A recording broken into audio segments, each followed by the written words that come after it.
1984. By George Orwell. If you are returning to the Classic Masterworks channel, welcome back. If you are new, please don't forget to like and subscribe and hit the bell notification so that you will be made aware of our latest content. And now, on with the story. Part 1. Chapter 6. Winston was writing in his diary. It was 3 years ago. It was on a dark evening, in a narrow side street near one of the big railway stations. She was standing near a doorway in the wall, under a street lamp that hardly gave any light. She had a young face, painted very thick. It was really the paint that appealed to me, the whiteness of it, like a mask, and the bright red lips. Party women never paint their faces. There was nobody else in the street, and no telescreens. She said $2. For the moment it was too difficult to go on. He shut his eyes and pressed his fingers against them, trying to squeeze out the vision that kept recurring.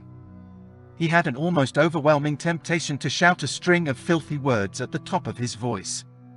Or to bang his head against the wall, to kick over the table, and hurl the ink pot through the window, to do any violent or noisy or painful thing that might black out the memory that was tormenting him. Your worst enemy, he reflected, was your own nervous system. At any moment the tension inside you was liable to translate itself into some visible symptom. He thought of a man whom he had passed in the street a few weeks back, a quite ordinary-looking man, a party member, aged 35 to 40, tallish and thin, carrying a briefcase. They were a few meters apart when the left side of the man's face was suddenly contorted by a sort of spasm. It happened again just as they were passing one another. It was only a twitch, a quiver, rapid as the clicking of a camera shutter, but obviously habitual. He remembered thinking at the time, that poor devil is done for. And what was frightening was that the action was quite possibly unconscious. The most deadly danger of all was talking in your sleep. There was no way of guarding against that, so far as he could see. He drew his breath and went on writing. I went with her through the doorway and across a backyard into a basement kitchen. There was a bed against the wall, and a lamp on the table, turned down very low. His teeth were set on edge. He would have liked to spit. Simultaneously with the woman in the basement kitchen, he thought of Catherine, his wife. Winston was married, had been married, at any rate, probably he still was married, so far as he knew his wife was not dead. He seemed to breathe again the warm stuffy odor of the basement kitchen, an odor compounded of bugs and dirty clothes and villainous cheap scent, but nevertheless alluring, because no woman of the party ever used scent, or could be imagined as doing so. Only the proles used scent. In his mind the smell of it was inextricably mixed up with fornication. When he had gone with that woman it had been his first lapse in 2 years or thereabouts. Consorting with prostitutes was forbidden, of course, but it was one of those rules that you could occasionally nerve yourself to break. It was dangerous, but it was not a life-and-death matter. To be caught with a prostitute might mean 5 years in a forced labor camp, not more, if you had committed no other offense. And it was easy enough, provided that you could avoid being caught in the act. The poorer quarters swarmed with women who were ready to sell themselves.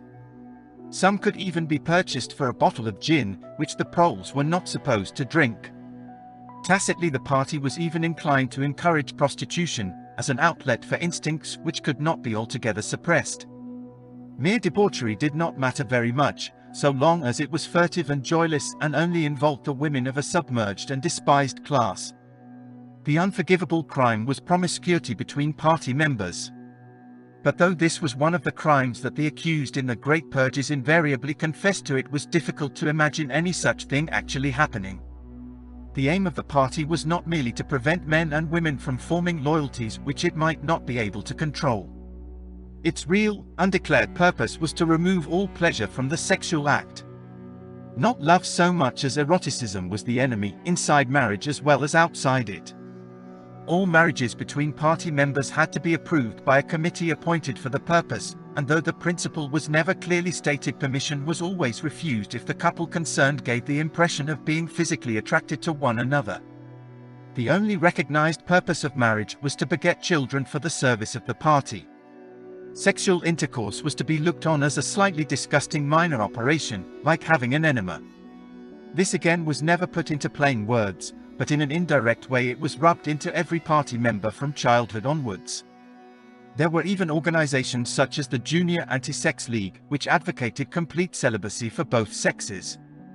All children were to be begotten by artificial insemination, artsum, it was called in newspeak, and brought up in public institutions.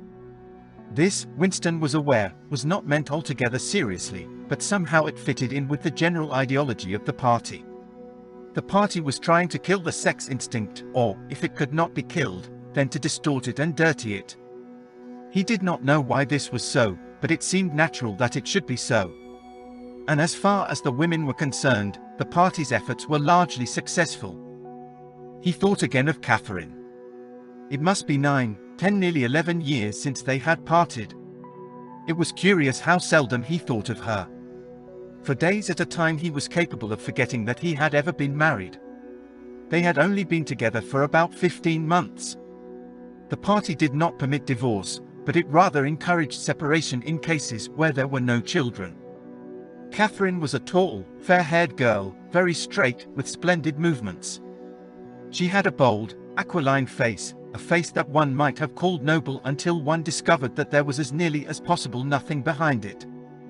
Very early in her married life he had decided, though perhaps it was only that he knew her more intimately than he knew most people, that she had without exception the most stupid, vulgar, empty mind that he had ever encountered. She had not a thought in her head that was not a slogan, and there was no imbecility, absolutely none, that she was not capable of swallowing if the party handed it out to her. The human soundtrack, he nicknamed her in his own mind. Yet he could have endured living with her if it had not been for just one thing: sex. As soon as he touched her she seemed to wince and stiffen. To embrace her was like embracing a jointed wooden image.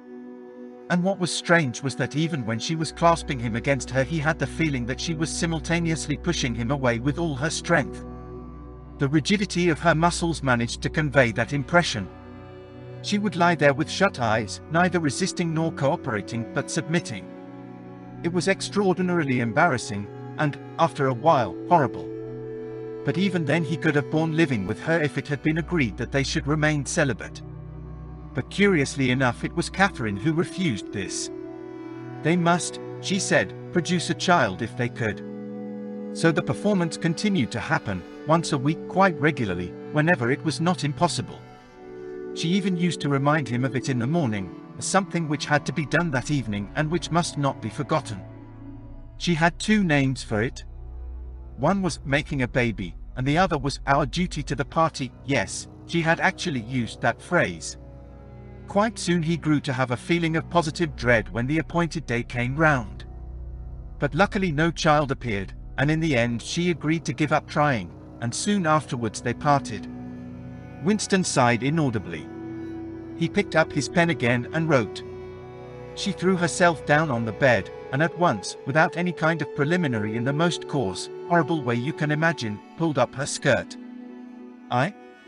He saw himself standing there in the dim lamplight, with the smell of bugs and cheap scent in his nostrils, and in his heart a feeling of defeat and resentment which even at that moment was mixed up with the thought of Catherine's white body, frozen forever by the hypnotic power of the party. Why did it always have to be like this? Why could he not have a woman of his own instead of these filthy scuffles at intervals of years?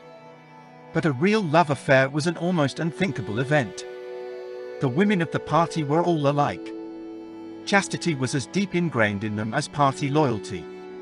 By careful early conditioning, by games and cold water, by the rubbish that was dinned into them at school and in the spies and the youth league, by lectures, parades, songs, slogans, and martial music, the natural feeling had been driven out of them.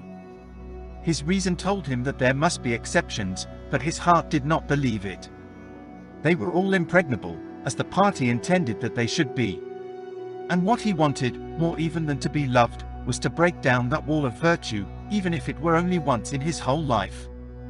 The sexual act, successfully performed, was rebellion. Desire was thought crime. Even to have awakened Catherine, if he could have achieved it, would have been like a seduction, although she was his wife. but the rest of the story had got to be written down. He wrote, "I turned up the lamp. When I saw her in the light. After the darkness, the feeble light of the paraffin lamp had seemed very bright. For the first time he could see the woman properly. He had taken a step towards her and then halted, full of lust and terror. He was painfully conscious of the risk he had taken in coming here. It was perfectly possible that the patrols would catch him on the way out. For that matter, they might be waiting outside the door at this moment. If he went away without even doing what he had come here to do. It had got to be written down, it had got to be confessed. What he had suddenly seen in the lamplight was that the woman was old. The paint was plastered so thick on her face that it looked as though it might crack like a cardboard mask. There were streaks of white in her hair, but the truly dreadful detail was that her mouth had fallen a little open, revealing nothing except a cavernous blackness.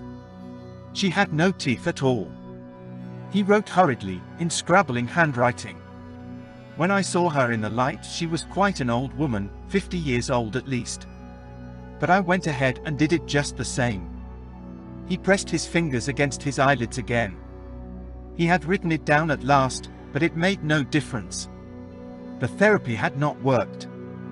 The urge to shout filthy words at the top of his voice was as strong as ever.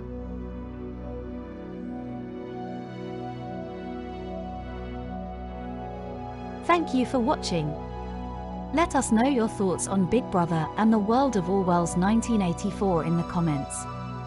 We would love to hear from you. We hope to see you again for more of 1984.